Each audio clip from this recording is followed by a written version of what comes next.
Bueno, disculpen, tuve un corte, capaz que se sintió el Cristina en el medio, no sé cómo borrarlo. Bueno, les decía que la organización de los etruscos en esta época era ya en polis, gobernadas por un rey que se llamaba Lucumón. También después los latinos le van a dar el nombre de Rex, que era más que nada un rey sacerdote, y probablemente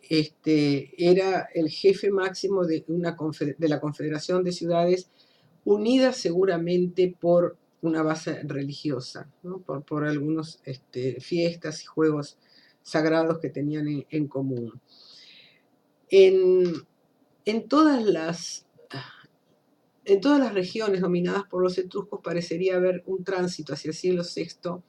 de las monarquías a las oligarquías, o sea, los reyes dan paso a magistrados electos, seguramente dentro de los jefes aristocráticos. Este es el patrón que vimos que se repite en todos lados, sobre la base también de estructuras sociales gentilicias que nucleaban a la clase alta, digamos, dejando por fuera una serie de personas dependientes. En cuanto a su economía, bueno, la base agrícola propia de cualquier economía de la época, pero además se destacaron, la medida de su expansión, se destacaron por el comercio, sobre todo el comercio con los griegos al sur, con quienes tuvieron muchos problemas justamente porque competían en esa zona que era la más rica, las llanuras más ricas para plantar cereales, pero también se destacaron mucho en la metalurgia. Eh, Tanto Córcega como la isla de Elba, que queda muy cerca de la costa de Etruria, que aproximadamente se ubica en la zona actual de Toscana, tenían yacimientos importantes de cobre, y de hierro, también los dos, y al parecer traían estaño de Inglaterra, probablemente por vía de caravanas, diríamos, de intermediarios, desde la ruta de los Alpes. Si esto fuera así, se confirmaría que fueron los primeros que abrieron una ruta que va a articular el comercio medieval, la ruta de los pasos alpinos, de donde presumiblemente traerían el estaño para poder fabricar el bronce. Se destacaron dentro también de la parte artesanal o de la manufactura por piezas de orfebrería muy bien trabajadas. Y también, no sé si lo dije, tuvieron un tiempo de comercio importante con los fenicios. No se sabe mucho sobre su organización social, porque lo que nos ha quedado fundamentalmente son los testimonios de las tumbas,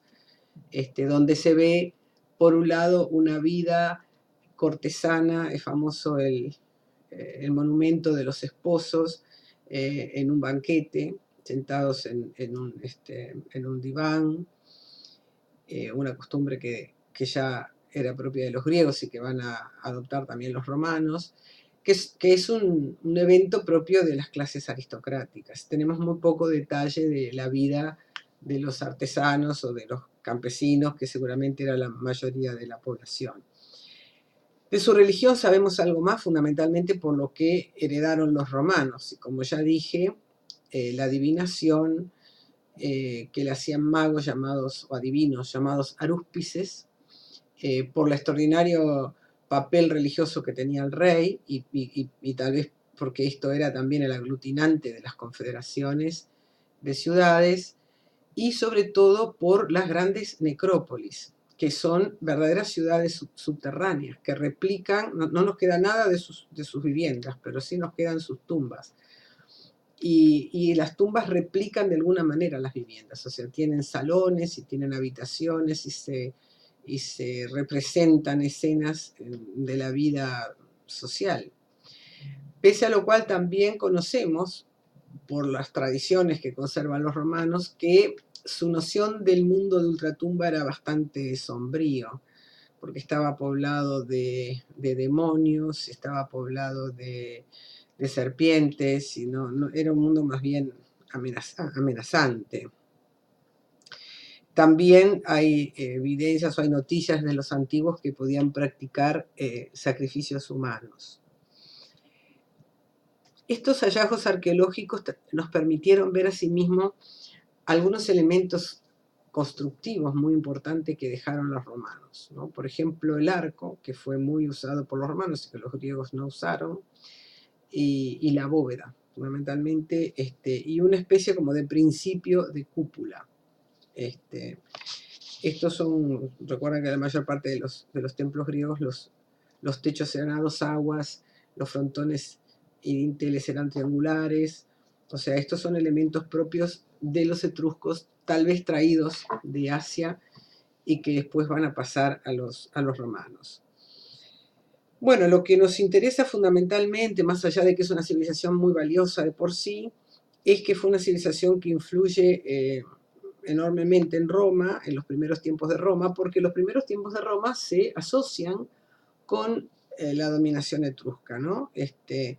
Como dijimos, los etruscos, inician un periodo de expansión alrededor del siglo VIII, y en el siglo VI, o sea, alrededor del 500, tienen su apogeo, y al siglo, ahí es cuando hay en el Mediterráneo, digamos, al siglo VI coexisten tres grandes polos comerciales, ¿no? El de los etruscos y los cartagineses en el Mediterráneo occidental, los etruscos fundamentalmente en el Tirreno, pero también en la zona del Tirreno a Sicilia, Cartago, la colonia fenicia, entre Sicilia e Iberia, en el Mediterráneo occidental, y los griegos en la parte del Mediterráneo oriental, o sea, con la isla de Sicilia ahí como llave del Mediterráneo, como punto de paso, como joya disputada por todos, ¿no? Y es fundamentalmente en la lucha por el dominio de esa región que va a haber una alianza de etruscos y cartagineses contra los griegos. Bien. Pasando ya más concretamente a qué pasa en lo que después va a ser Roma en esta época, digamos que a mediados del siglo VIII, el momento en que los etruscos todavía no llegan al dominio del Lacio, se supone que en Roma ya habitaban los latinos en aldeas, como dijimos, de nivel neolítico, y es probable que, según testimonios arqueológicos y según algunas cosas derivadas de la leyenda, que después vamos a hablar ahora de la leyenda de la fundación de Roma, se haya dado en ese momento también el cinecismo romano. Quiere decir que una serie de aldeas que estaban medio desperdigadas ahí por el Lacio se hayan congregado en una unión un poquito más integrada, aunque la mayor parte de los historiadores dicen que esta es una fase todavía protourbana, que la urbanización propiamente vendría con la dominación etrusca casi un siglo después, a mediados del siglo VII, ¿no? Bueno, la fecha que da Varrón, un autor del siglo I antes de Cristo, es la fecha de 753. Por supuesto que esta fecha y muchas de las que vamos a dar en este video, como muchas de las que ustedes ya conocen de la antigüedad, hay que tomarlas con mucho cuidado, ¿verdad? No son fechas exactas. Pero bueno, es la fecha tradicional que se toma. Podríamos decir que a mediados del siglo VIII, Roma debe haber sido reconocible como un conglomerado demográfico con cierta densidad, aunque todavía no tuviera las características de una ciudad, en una fase, digamos, preurbana o protourbana. Sería la fase de la Liga de los Siete Montes, la Liga Septimontial, que se le llama, donde había otras ciudades importantes, como Alba Longa, por ejemplo, que era o fue de los rivales más claros de Roma en sus primeras épocas, ¿verdad? Bien, la idea de la fundación de Roma está muy mezclada con la leyenda de Rómulo y Remo, que es una leyenda que recoge Tito Livio. Hay que darse cuenta que Tito Livio escribe en el siglo I después de Cristo, y escribe de alguna manera bajo el designio del emperador Augusto para darle a Roma un linaje, una historia que se entronque de alguna manera con un pasado glorioso, que la destine al dominio del mundo desde el comienzo. Y bueno, entonces tenemos es la famosa leyenda de Rómulo y Remo, que como antepasado lejano tienen a Eneas, que sería un guerrero troyano que huye de Troya con su padre, el rey Anquises, y su hijo Iulo, o Ascanio, también recibe los dos nombres, y emigra hacia Italia y se instala aproximadamente en la zona del Lacio. En el viaje, Anquises muere, Eneas funda una ciudad que se llama Lavinia y se casa con la hija de un rey de nombre Latino, ¿no? Que, digamos, esto es una leyenda, es un mito, pero vieron que los mitos, que son lecturas, digamos, que hacen los pueblos para explicarse el mundo o el pasado, tienen siempre un fondo de verdad, ¿no? Sí, seguramente estos personajes son todos ficticios, pero responden sí o muestran algunas relaciones que existían entre los recién llegados y los que estaban en el lugar. El hijo de Eneas fundaría la ciudad de Alba Longa. De alguna manera esto para los romanos cuando escriben su historia es darle un reconocimiento a la superioridad que seguramente en la primacía que en aquel momento tenía Alba Longa sobre Roma. Y en esa ciudad de Alba Longa, de la que tal vez la primitivísima Roma fue una especie de ciudad subsidiaria, reinaron, según dice la leyenda, 12 reyes, el último de los cuales, Numitor, tenía una hija, Rea Silvia, pero su hermano, o sea, el tío de Rea Silvia, quería impedir que Numitor siguiera en el trono y que los descendientes de Numitor llegaran a ser los reyes. Entonces obliga o fuerza a su sobrina a consagrarse como vestal. De todos modos, Rea Silvia tiene con Marte, con el dios Marte, tiene dos hijos, dos gemelos, que son Rómulo y Remo. El tío, que se llama Mulio, abuelo de Rómulo y Remo, los manda a ahogar justamente para cortarle su camino como futuros reyes, pero son dejados en una cesta, en una cueva, donde los alimenta la famosa loba, son encontrados por un pastor, salvados así de la muerte. Al crecer devuelven el trono a su abuelo Numitor y finalmente heredan ellos el dominio, el gobierno de Roma. Bueno, este mito del abandono,